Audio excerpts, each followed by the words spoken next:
Whether it be an organization, a community, or country, there are three systems that are always at play: the operational system, administrative system, and the human system. We are very good at operating within the operational and administrative systems because there are visible outcomes and we can gauge performance and classify expectations.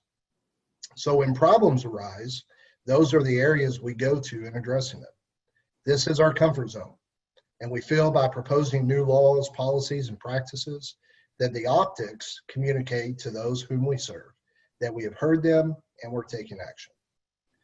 I believe all of the efforts over the many years of reform attempts have brought about levels of awareness, effective laws, and best practice policies. However, we must recognize this is a humanity issue.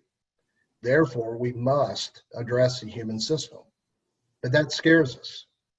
It forces us outside our comfort zone, and we are unable to track progress as we traditionally have. The reality is this: legislation and policies alone will not yield systemic and sustainable change.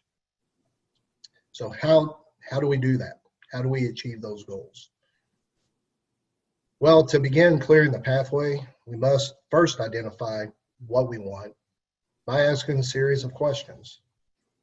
But before we ask them, I would like to introduce our panelists to you, starting with Pastor George Williams with Church of Christ at Eastside in Austin, Texas, who holds a BS and MS in Biblical and Related Studies and is the author of Lord, I Need an Attitude Adjustment. Dr. Anthony Brown with the University of Texas in Austin, who specializes in curriculum and instruction in African Diaspora studies. Ms. Kerry O'Donnell, who is a coach, mediator, specializing in conflict resolution and organizational development. Dr. Rick Bradstreet, a police psychologist who served 25 years with the Austin Police Department.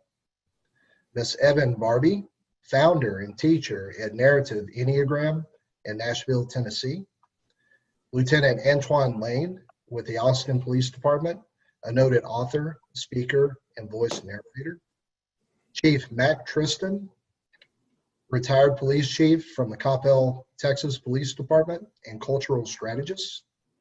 Ms. Tanya Brown, a retired police officer and public information officer for Texas Department of Transportation.